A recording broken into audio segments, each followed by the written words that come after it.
Olá, pessoal! Hoje nós vamos falar sobre transmissão de calor, tá?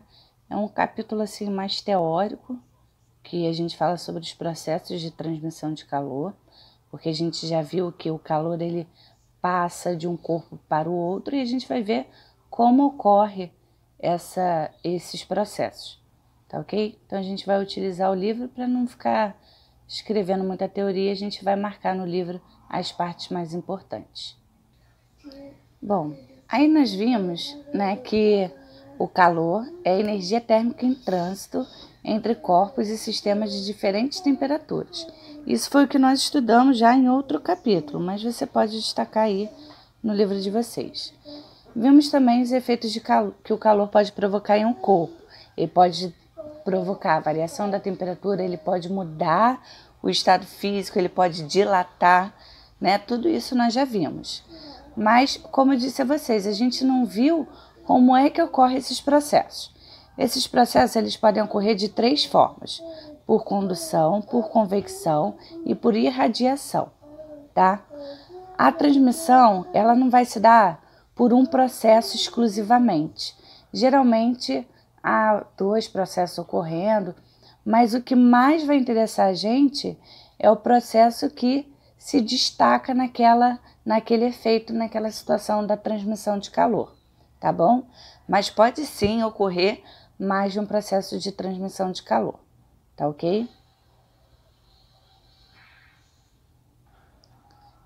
Bom, então vamos lá. Vamos começar por condução de calor.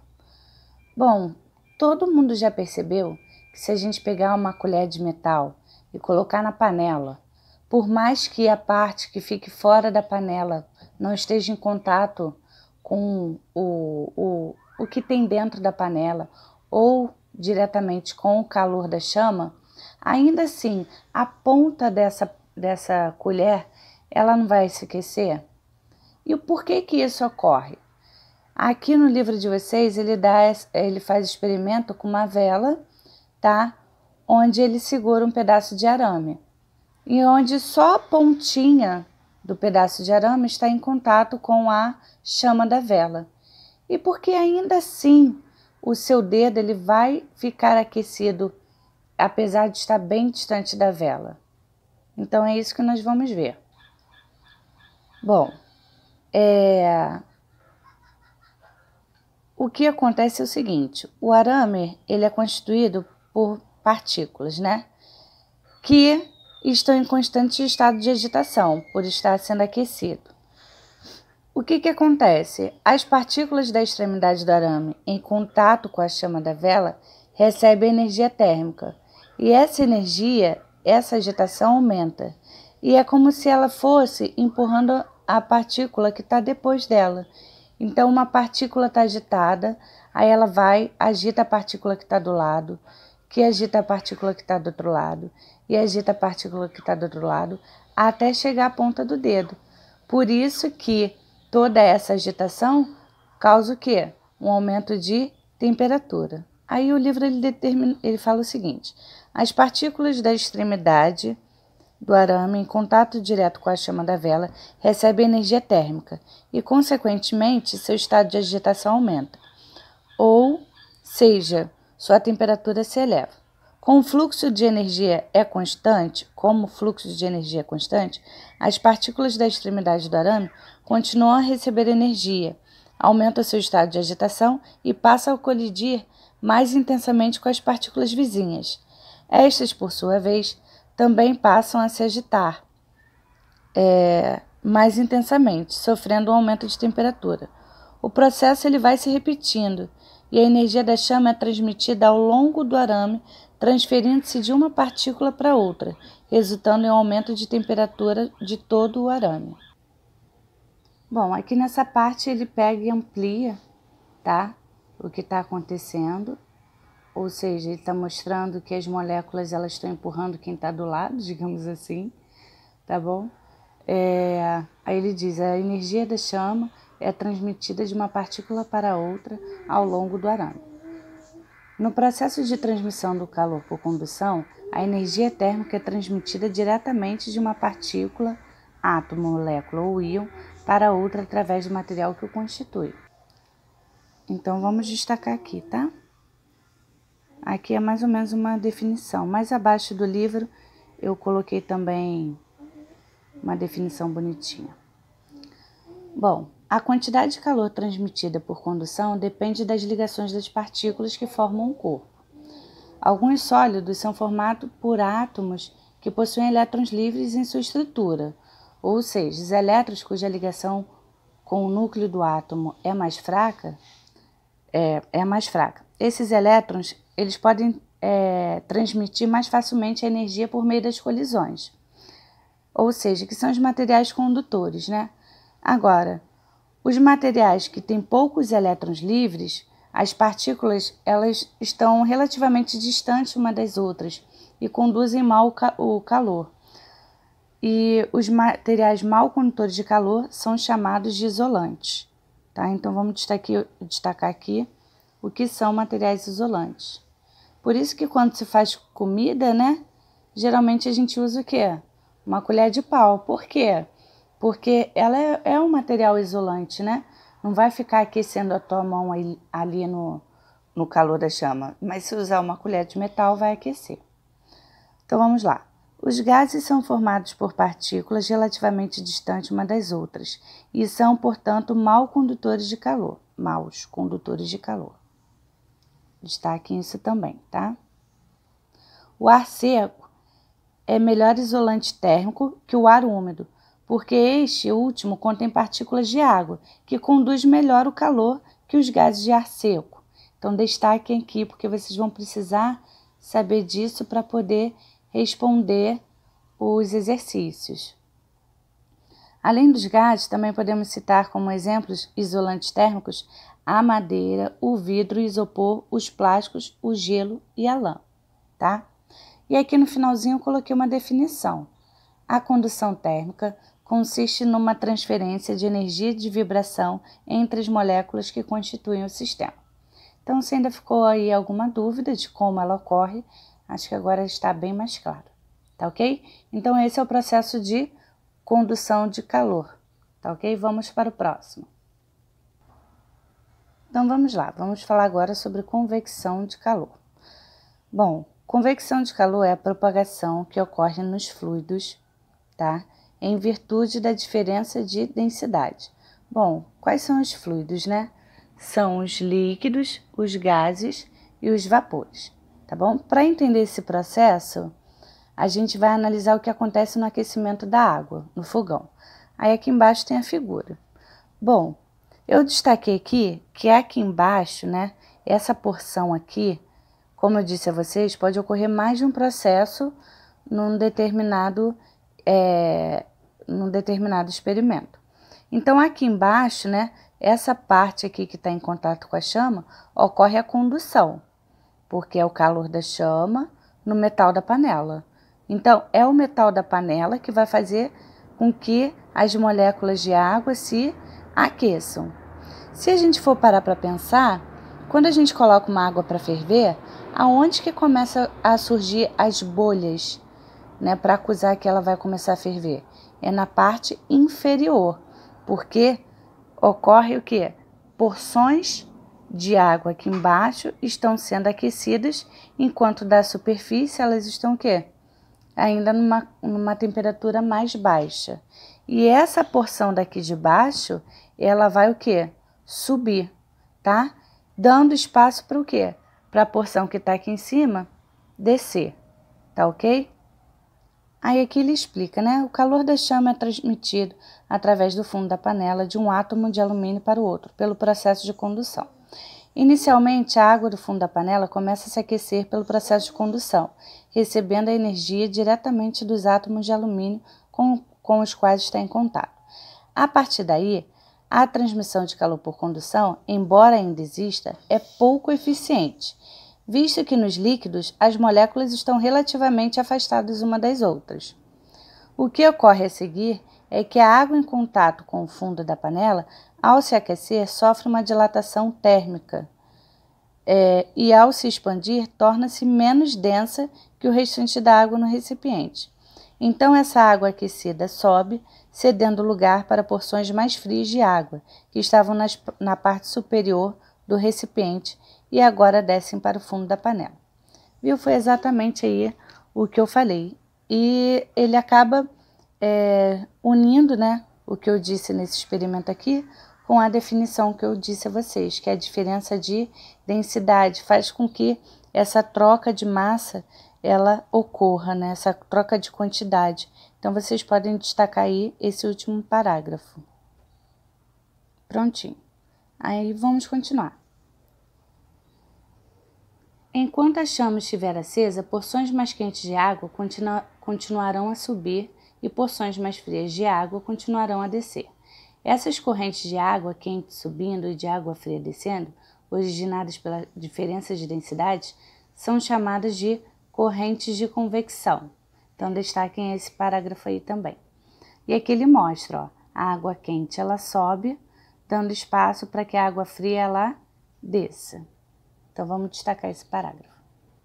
Bom, destaquem também essa parte. Assim, na convecção, o calor é transmitido juntamente com porções do material aquecido. Por esse motivo, a convecção é um processo de transmissão de calor que ocorre exclusivamente no fluido, coisa que eu já tinha dito a vocês, né? Líquidos, gases e vapores, nunca nos sólidos.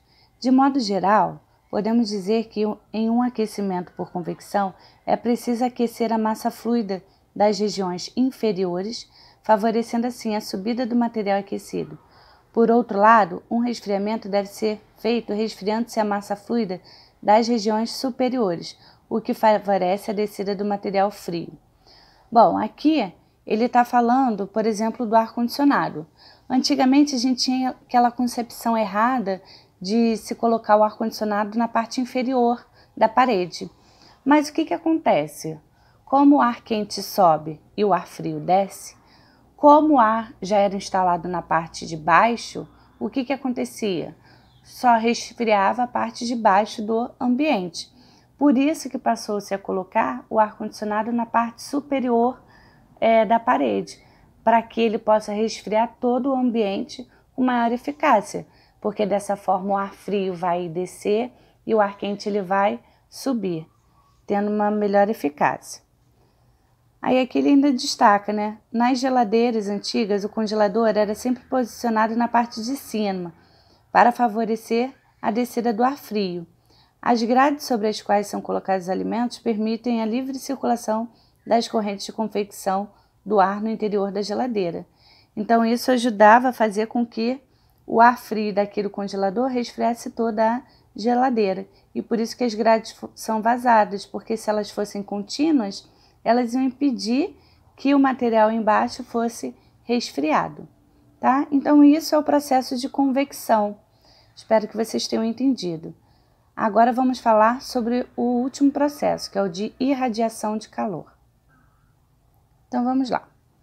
Para entender o mecanismo de transmissão de calor por irradiação, imagine-se sentado próximo a uma fogueira em uma noite fria e de frente para ela.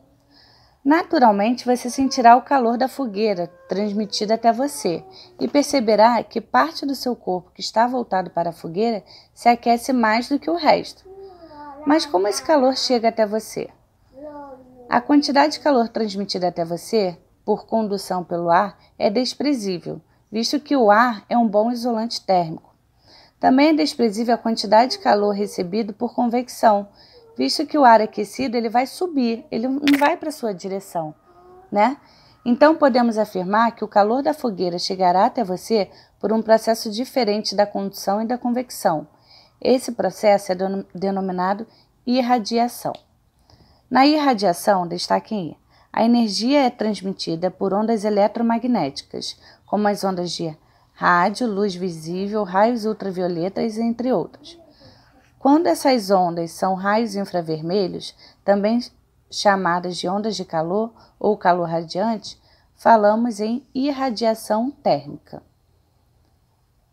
Bom, aí aqui ele mostra a figura. Então, o calor que sai daqui, né, pelo processo de convecção, ele vai subir. E pelo processo de irradiação é que ele vai até você, sentado próximo à fogueira. Então, vamos lá. De modo geral, qualquer corpo emite radiação eletromagnética. Tanto é que quando alguém está muito quente, né, tipo, acabou de correr, se você chegar próximo à pessoa, você vai sentir que ela está, tipo, exalando calor, né? Quanto mais alta a temperatura do corpo, maior é a quantidade de calor transmitido por irradiação. As ondas eletromagnéticas, como a luz e os raios infravermelhos, podem se propagar no vácuo e, por esse motivo, ao contrário da convecção e da condução, que só ocorrem através de meios materiais, a irradiação também pode ocorrer no vácuo. E é assim que funciona, gente. Pensa na luz do sol. O calor não chega até a gente, mas ela passa pelo vácuo, né? Então, por isso que a irradiação ela pode ocorrer no vácuo também. A irradiação é o principal processo de transmissão de calor. É por meio desse processo que o calor do Sol, por exemplo, chega até a Terra, possibilitando a existência de vida em nosso planeta. As ondas de calor não se propagam igualmente em todos os meios. O vácuo tem transparência total para a propagação dos raios infravermelhos. Os metais e o concreto são praticamente opacos para esse tipo de radiação, absorve a maior parte da radiação incidente. E certos materiais como o vidro, o ar e a água são semi-transparentes. Então vamos destacar aqui que também vai ser de grande importância para respondermos as questões que virão a seguir, ok? Desculpa aí, pessoal, vamos lá. Em um material semi-transparente, uma parte dos raios infravermelhos incidentes sofrem reflexão, tá? Uma parte atravessa e a outra parte ele é absorvida pelo material. O aquecimento do corpo deve ser a parte da radiação que ela é absorvida, tá? Então aqui ele mostra um calor incidente, uma parte sendo refletida, uma parte do calor sendo absorvido pelo material e a outra sendo transmitida. O calor incidente é a soma dos calores refletido, absorvido e transmitido. Devemos ressaltar ainda que as superfícies escuras absorvem mais calor radiante que as superfícies claras. As superfícies polidas ou espelhadas refletem mais calor radiante que as superfícies foscas. Bom, então é por isso que no verão, né, a gente fala o quê? Não usa preto não, porque preto esquenta muito. Porque as superfícies escuras, elas absorvem o calor. Na verdade, o que acontece? Como a superfície escura, ela absorve a luz, essa luz, né, nada se cria, tudo se transforma. Essa luz, ela tem que virar alguma coisa, ela não pode se perder. E o que ela vira? Ela vira uma energia térmica. Por isso que o preto, ele esquenta, né, as superfícies escuras esquentam. E por isso que quando a gente usa branco, o branco é a reflexão de todas as cores. Por isso que o branco geralmente é mais fresquinho, que a gente fala, porque ele vai estar o quê? Refletindo e não absorvendo as cores que estariam sendo transformadas em energia térmica e, consequentemente, aquecendo esse corpo. Tá ok? Pessoal, eu encerro a aula por aqui. Espero que tenham entendido, que tenham gostado. Como eu disse, é muita teoria, né? Um pouquinho mais chato para alguns. Hoje ele tá demais. Então não deixem de curtir aí o vídeo, tá bom? E de se inscrever no canal. Até a próxima, pessoal. Um beijão.